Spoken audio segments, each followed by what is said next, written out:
வாழ வேண்டும் என்று இறைவனை நான் பிரார்த்திக்கிறேன். புதுச்சேரியின் வளர்ச்சியும் அதே மாதிரி இந்த புத்தாண்டில் மிக அபரிதமாக இருக்கும். ஏனென்றால் மத்திய அரசின் திட்டங்களுக்கு மிக அதிகமாக நமக்கு உதவிகள் கிடைத்திருக்கிறது. இன்னும் தொடர்ந்து மத்திய அரசு நமக்கு மிகுந்த ஆதரவை தரும். அதனால் இது மத்திய அரசும் மாநில அரசும் இணைந்து இந்த 2024 புதுவை மக்கள் மிகுந்த மகிழ்ச்சியாக வாழும் அளவிற்கு அரசாங்கமும் சரி என்னுடைய பங்கும் சரி இருக்கும் என்பதை நான் தெரிவித்துக் கொள்கிறேன். யாருடைய பணம் இது? மக்கள் அள்ளியும் கொடுப்பதில்லை, கிள்ளியும் கொடுப்பதில்லை மத்திய அரசு அப்படின்னு சொல்லிட்டு முரசொலியில் ஒரு கட்டுரை கொடுத்துருக்காங்க. உங்கள் வரி மாநில அரசோட வரி பணத்தை வாங்கிட்டு தரமாட்டாங்கன்னு ஒரு கடுமையான விமர்சனம் கொடுக்குறாங்க. புது வருஷத்துல அதெல்லாம் ஒன்றும் சொல்ல வேண்டான் இருந்தேன்.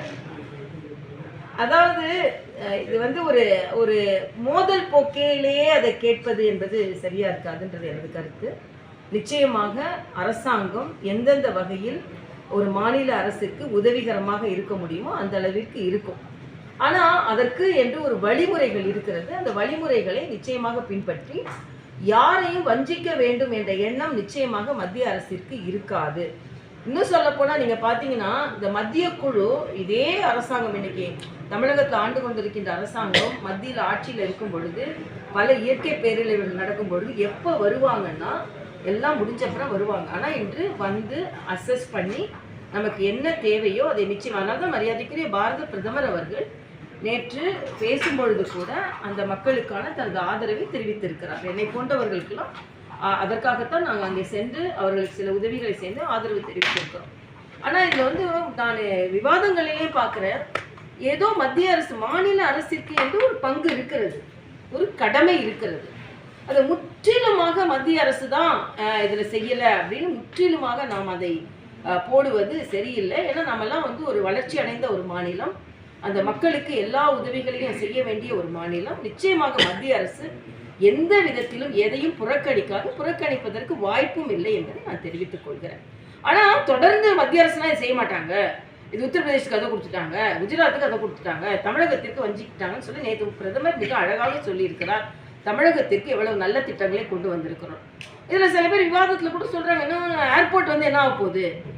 அது தென்பகுதியில் பல நமது சகோதரர்கள் சகோதரிகள் வெளிநாடுகளுக்கு பயணம் செய்வதும் சரி, வேலை வாய்ப்பை தேடி செல்வதும் போதும் சரி, படிப்பதற்கு செல்லும் போதும் சரி, அவங்க திருச்சியிலேயே அவங்க வந்து விமான நிலையம் இருக்கும் பொழுது அவர்கள் சென்னை வந்தோ வேறு இடங்களுக்கு போய் ஏறுவதோ அவர்களுக்கு எவ்வளவு செலவு குறையும், அவங்களுக்கு எவ்வளவு வாய்ப்புகள் அதிகரிக்கும், அந்த இடத்துல எவ்வளவு வேலை வாய்ப்புகள் அதிகரிக்கும். ஆக நாம் வந்து எல்லா விதத்திலுமே வளர்ச்சி அடைந்த ஒரு நாடாக நாம் மாறிக்கொண்டு இருக்கிறோம் என்பதை நாம் ஒப்புக்கொண்டு தான் ஆக வேண்டும்.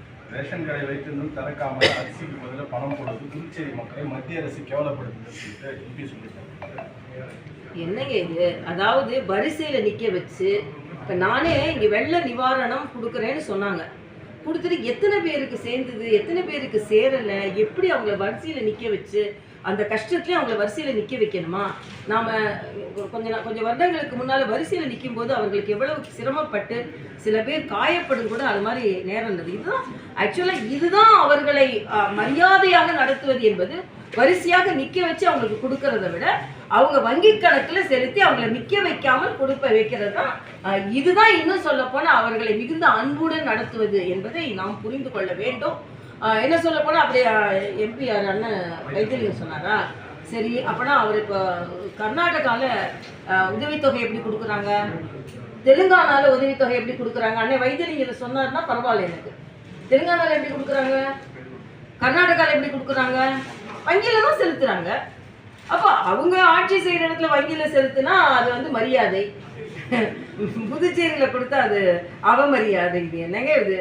மக்களுக்கு நல்லது செய்து கொண்டு இருக்கிறோம் என்பதை நான் தெளிவுபடுத்துகிறேன். ஏதோ சொல்லணுமே சொல்லக்கூடாதுன்றது எனக்கு கருத்து. அதிகாரிகள் ஒத்துழைக்கிற சட்டமன்றத்தில் முதலமைச்சர் ஆளுநரை தலையிட்டு அவங்க உடனடியாக மாற்றணும் அப்படின்னு சொல்லிட்டு சுயேட்சை சட்டமன்றத்தில் தொடர்ந்து கோரிக்கை வச்சாங்க. பார்க்கலாம், அதான் சந்திச்சாராங்களா? இன்னைக்கு இந்த டோஸ் போதும்னு நினைக்கிறேன். புது வருஷம் ரொம்ப ஓவர் டோஸ் வேணாம், அப்புறம் வருங்காலத்தில் செய்துக்கலாம் சொல்லிக்கலாம். முதல்ல எல்லாரும் மகிழ்ச்சியா ஒருத்தர் குற்றம் சாட்டாம, ஒருத்தர் நிந்திக்காம, ஒருத்தர் குறை சொல்லாம நிறைவா இருப்போம் நம்ம இன்னைக்கு. அதனாலதான் நான் ரொம்ப விதமா கொடுக்கணும். வாழ்த்தோட நிறுத்தணும்னு நினைச்சேன். நீங்க தம்பிங்க கேள்வி கேட்டா பதில் சொல்லாம இருக்கக்கூடாதுன்னு பதில் சொன்னேன், அவ்வளவுதான். சரியா? அதனால தாக்குதல்கள் ஆக்குதல்கள் எல்லாம் பின்னாடி வச்சுக்கலாம். இன்னைக்கு ரொம்ப மிதமா இருக்கும் நம்ம முதல் நாள்னால.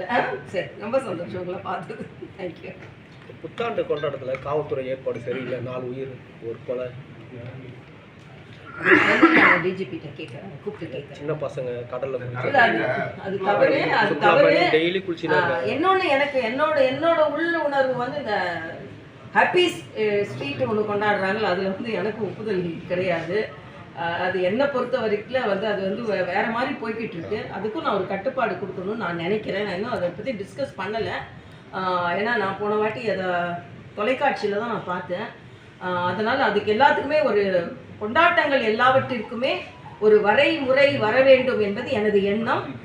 நான் காவல்துறை அதிகாரிகள்கிட்டையும் அரசாங்கத்திட்டையும் நான் அதை பற்றி பேசுகிறேன். பதாகைகள் வச்சும் மீறி போய் குடிக்கிறாங்க. அதுக்கு வந்து இல்லை, அது பாதுகாப்பாக இருக்கணும். கொண்டாட்டங்கள் திண்டாட்டங்களாக மாறிடக்கூடாது. கொண்டாட்டங்கள் அளவு மீறி போயிடக்கூடாது என்பதில் நாம் எல்லாருமே கவனமாக இருக்கணும். வருங்காலத்துல இந்த மாதிரி அசம்பாவிதங்கள் நடக்காம பார்த்துக்கொள்ள வேண்டும். ரெகுலரா அந்த பீச்ல குளிக்கிறாங்க சுற்றுலா பயணிகள், நம்ம ஊர் பசங்க, சின்ன பசங்க 4 பேருமே சின்ன பிள்ளைங்க. இல்ல, அபாயகரமான சூழ்நிலையை தவிர்க்க வேண்டும். நான் இது ஏற்கனவே ஒரு வாட்டி நான் டிஜிபி கிட்ட சொன்னேன். அங்க வந்து கொஞ்சம் பாதுகாப்பை அதிகரிக்க சொல்லி பாதுகாப்பு அதிகரிக்க சொன்னாங்க. தெலுங்கானா முதலமைச்சர் கடந்த முதலமைச்சர் வந்து முதல் போக்கை கடைபிடித்து இருந்தாரு. இப்போ இருக்கிற முதலமைச்சர் வந்து உங்ககிட்ட ஒரு நெருக்கமான இல்ல, அதாவது அந்த முதலமைச்சர் ஒரு கான்ஸ்டிடியூஷனை வந்து சரியா ஒரு வந்து மதிக்கலைன்றது எல்லாருக்குமே தெரியும். இப்போ புது அரசாங்கம் வந்திருக்கிறது. நேற்று கூட முதலமைச்சர் என்னை வந்து பார்த்தார், வாழ்த்துக்கள் சொன்னார். நான் எல்லா இடத்துலையுமே நான் சொல்றது ஆளுநருக்கும் முதலமைச்சருக்கும் சரியான புரிந்துணர்வு இருக்க வேண்டும், நட்புணர்வு இருக்க வேண்டும். இது மக்களுக்கு பலன் தரும் என்பதை நான் பல நாட்கள் சொல்லி வருகிறேன். மாண்புமிகு உச்சநீதிமன்றம் சொல்வதற்கு முன்னாலேயே தமிழகத்தை பற்றி சொல்லும் பொழுது முதலமைச்சரும் ஆளுநரும் உட்கார்ந்து பேசி பல பிரச்சனைகளுக்கு தீர்வு காண வேண்டும் என்று சொன்னால் இன்னைக்கு எனது கருத்து அதுதான். சில கருத்து வேறுபாடுகள் இருக்கலாம், முதலமைச்சர் கருத்து வேறுபாடு இருக்கலாம், ஆளுநர் கருத்து வேறுபாடுகள் இருக்கலாம். அந்த கருத்து வேறுபாடுகள் மோதல்களா மாறாம மக்களுக்கு பலன் தருவதா இருக்கணும்ன்றது எனது கருத்து. நன்றி. ஸ்வீட் எடுத்துக்கோங்க எல்லாரும்.